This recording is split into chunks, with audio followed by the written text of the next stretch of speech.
Hi everyone at the Skating Club of Boston, Josh Figurito here in Oakland, California. I wish I could be at the show today, but unfortunately I can't. I was one of Tommy's students. Not only was he a coach to me, he was my skating dad, an inspiration, and a true star. He lived, breathed skating, and his passion for it shone in his skaters. He made everyone he worked with a star. I'm honored to be able to pass on his teachings to my students. I know he's with me, helping me make my skaters into stars. Here are some of my skaters. Here are some of my future stars now. Thank you, Tommy. Love you, and the show must go on.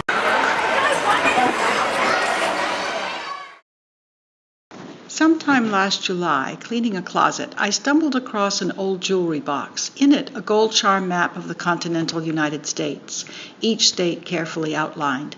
The backside read, "Good luck, T. McGee." Suddenly, I was leaning against the boards of the Skating Club of Boston, feeling the chill of the air, and a trim young man with a twinkle in his eye was skating towards me. It was September of 1961, barely 7 months after the Brussels crash. I was 15, just back from training in Europe, but still raw from the disaster. It was hard to be in the rink where I was used to practicing with the Owens, Dudley Richards, Greg Kelly, and Bradley Lord. My coach, Carly Schaefer, trained in the New York area in the winter, and during the school year I saw him only on some weekends. On hearing a choreographer was coming to the club and thinking it would be good for me to work with someone during the week, my mother made the contact. The smiling man in the charcoal gray jacket introduced himself as Tommy and asked what he could help me with. Long before I could articulate that surprise was a key element to any performance, I knew it instinctively, but not always how to achieve it. Inspired by a uniquely choreographed free dance at the previous Nationals that unfortunately got marked down, at one point the couple actually stepped off the ice, I realized I wanted to do something novel, but still acceptable. A few months before, I'd seen the film of the West Side Story and was taken by Bernstein's score, but worried that because competition programs were traditionally accompanied only by classical music, an entire program to a modern musical might be considered too far out of the box. Still, I thought I could get away with a section. "I've spliced the dance in the gym into Carmen," I told him, "but I'm not sure what to do with it. It's not like you can do a cha-cha on the ice." "Why not?" he asked with a hint of a naughty smile. Why not, I would learn, was an inherent part of Tommy. Possibilities were endless. Creating a program was not just his job, it was his passion.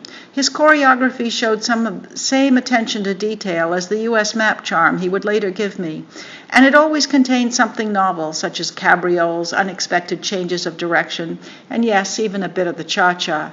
I looked forward to each of our sessions, not realizing at the time that beyond crafting a beautiful program, Tommy was also turning a young girl afraid of what was expected of her into a more confident skater. Unfortunately, during practice the night before the start of Nationals, I felt a sharp pain in my leg. The next day it was worse, and I was a disappointing third in the figures. I can't remember Tommy's exact words after I hobbled into the Boston College rink for the free skating, but he said something to the effect of, "You can do this. You know every inch of this program." His confidence, along with the cheers of the Boston College priests, brought me through those 4 minutes, and I pulled second. I don't remember Tommy at the medal ceremony. Although Carly was not at the competition, I don't think Tommy wanted to take credit for what he considered another coach's skater, even though it was his program that brought me the silver medal. After the performance, I had trouble walking, and 10 days later, Harvard's football doctor diagnosed the tibial stress fracture. I would have to be non-weight-bearing until a week before the Prague Worlds. Away from the rink, I didn't see Tommy for 6 weeks. Instead of after-school practice, I sat at home with my foot up, learning some Czech, playing my music, mentally going through Tommy's program, hearing his voice telling me I could do it. I wished I could have done his program justice, but walking for the first time in 6 weeks, 5 days before the Worlds, I wasn't able to do many of the jumps. Nevertheless, Tommy's choreography brought quite high marks, and I was 10th. That was the only year I worked with Tommy. My life took an unexpected turn the following year when I was a guest of the town of Davos. When I returned to the States 3 weeks before Nationals, I had trouble confining Tommy's program into the 90 by 180 feet of ice. Continually running into the boards, I felt I would never regain control before the competition. "One section at a time," Tommy said. "You can do this." Before I left for Long Beach, he gave me the gold map of the U.S., and when I won, he sent a telegram. Had I been with him the following spring instead of returning to Davos, I might have continued to skate. When exposed to his sunny disposition, I not only had confidence, but felt actual joy in the execution of his creation. Although I worked with him for less than a year, Tommy was one of my memorable coaches. He provided not only some of my most original material, but also some of my happiest hours on the ice. No one helped me believe in myself more than Tommy did, although he never told me something was good when it wasn't. He created instead an image of what was ultimately going to achieve. As parents, we are responsible for the people we trust to train our children.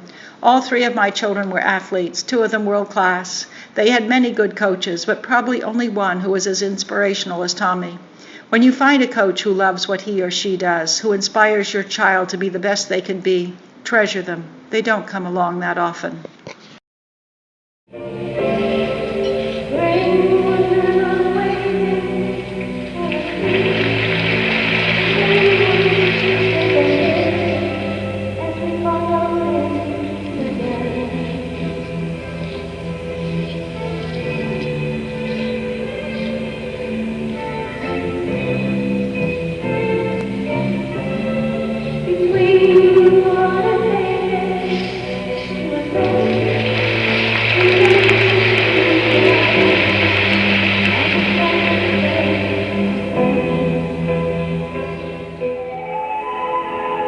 Massachusetts. She's from Lexington. He's from Weston.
Twist.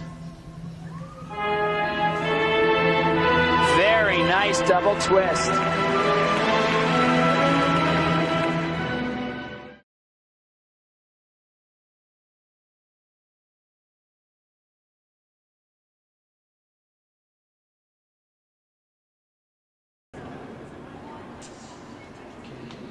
Ready? Skate on 3. Hold 2. 2, 3,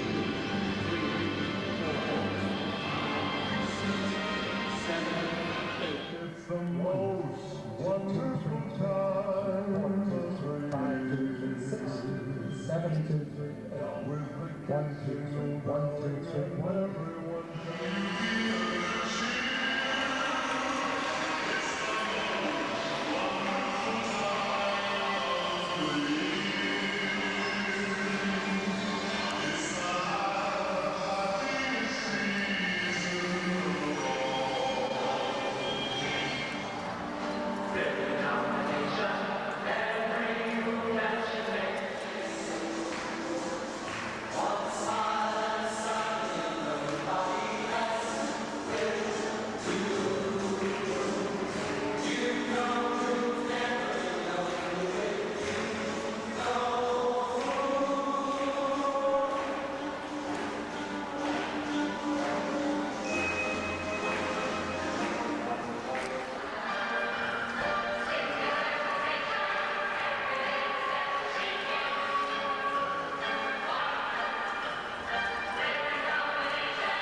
we present to you the music of George Gershwin. We present a Gershwin Jubilee.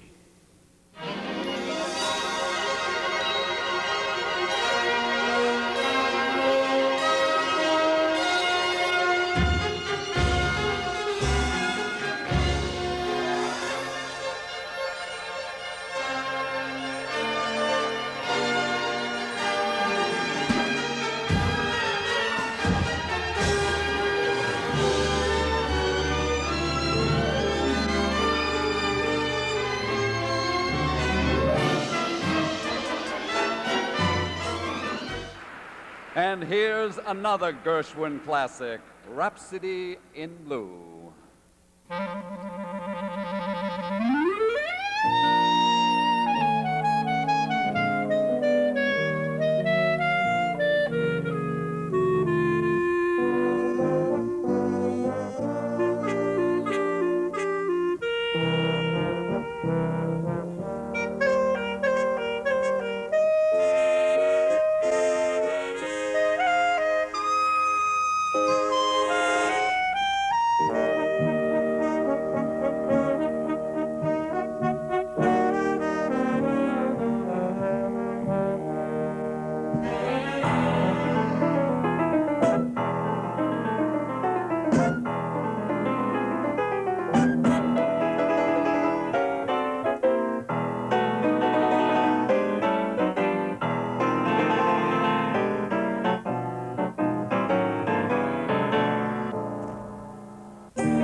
Joshua Figueredo.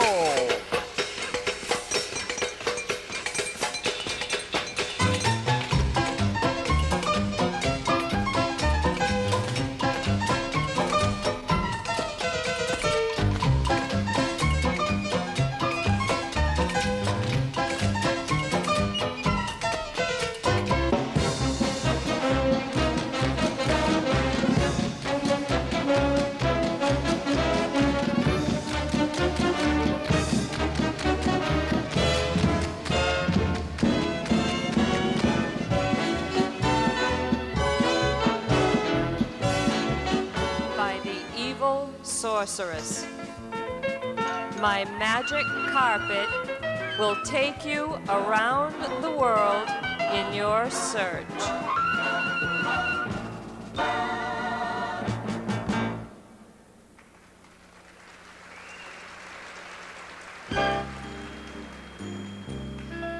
The princess and the beggar climb onto the magic carpet and begin the worldwide search for the magic lamp. Far beyond all your wildest dreams,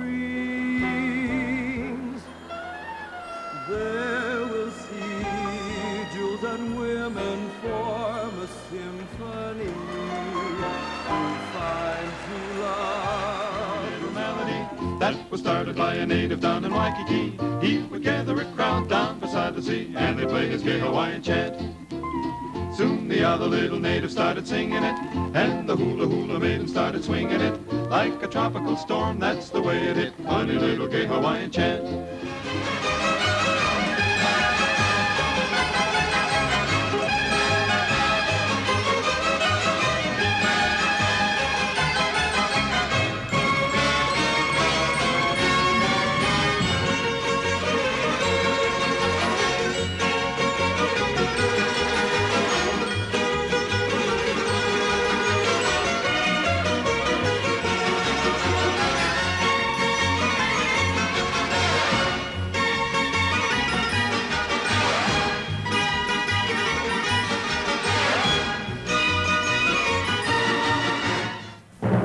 And now, Disco Dynamite. Get down!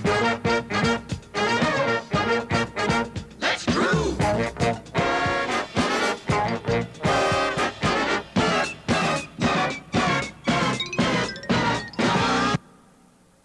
Watch. The disco drama comes alive.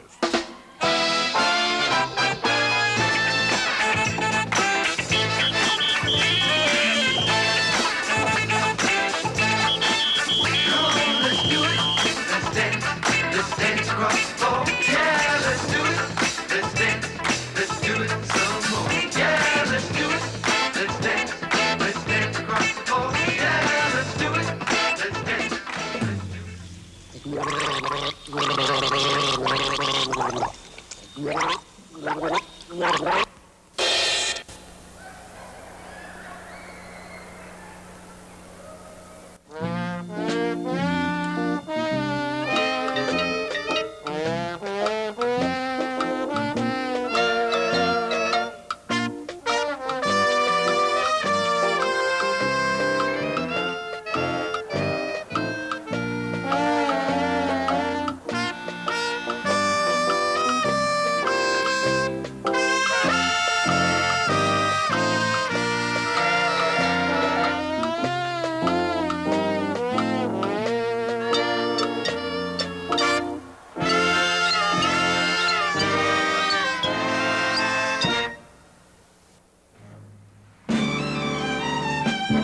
The Bostonian. It's very clear our love is here to stay.